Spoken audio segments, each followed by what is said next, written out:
দূরের এক জঙ্গলে একটা আম গাছ ও একটা পেঁপে গাছ একসঙ্গে ছিল। আমরা অনেক ভাগ্যবান, তাই না আম গাছ? এই জঙ্গলে সমস্ত কাকপক্ষীদের সুন্দর সুন্দর ফল প্রদান করতে পারছি। আমরা এভাবে তাদের সাহায্য করে যাব। আমরা থাকতে তাদের কখনো না খেয়ে থাকতে হবে না। তুমি কি বলো আম গাছ?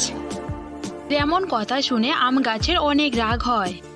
হয়েছে হয়েছে, ঢং দেখে আর বাঁচি না। দেখে শুনে কি আমার আশেপাশে জন্মাতে হলো তোমার? তুমি এখানে না থাকলে আমার শেকড় বাকড় আরো অনেক দূর যেত। আমি গত 15 বছর ধরে এখানে আছি, আর তুমি কোথা থেকে উড়ে এসে চলে বসলে আমার সামনে? এভাবে কেন বলছো আম গাছ? তুমিও একটা ফলের গাছ, আমিও একটা ফলের গাছ। দুজন মিলে যদি এই জঙ্গলের সমস্ত কাকপক্ষীদের উপকার করি তাহলে ক্ষতি কিসের? তাদের এমন কথাবার্তা চলতে চলতে এই জঙ্গলের মালিক মুন্নি সেখানে চলে আসে।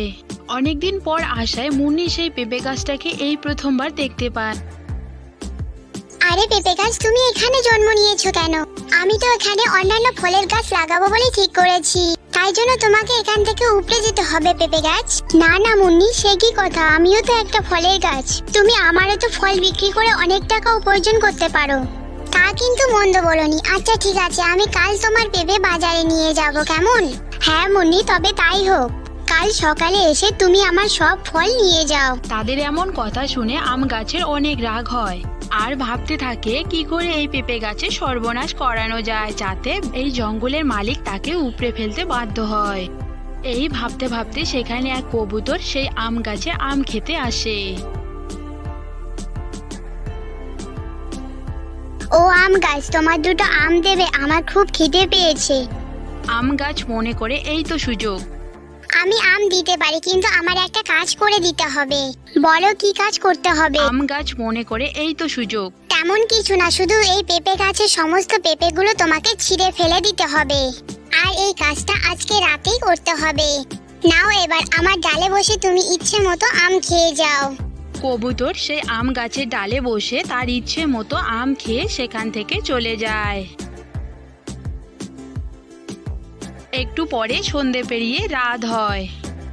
কবুতর রাতে এসে পেঁপে গাছের সমস্ত পেঁপে মাটিতে ছিঁড়ে ছিঁড়ে ফেলে দেয় এবং সেখান থেকে চলে যায়। এদিকে পেঁপে গাছের অনেক মন খারাপ হয়। আম গাছ, তুমি আমার এই সর্বনাশটা করতে পারলে। আমি এখন মুন্নিকে কাল কি পেঁপে দেব বলো তো? মুন্নি তো মাটিতে পড়ে থাকা পেঁপে নিতে রাজি হবে না। তুমি এটা কেন করলে আম গাছ? তোমার একটুও দয়া মায়া নেই? আরে আমি তো সেটাই চেয়েছি যে মুন্নি তোমাকে এখান থেকে উপড়ে ফেলুক, তারপর আমি আমার সমস্ত শিকড় বাকড় গোটা জায়গায় ছড়িয়ে দেব। তখন আমার অনেক আরাম হবে।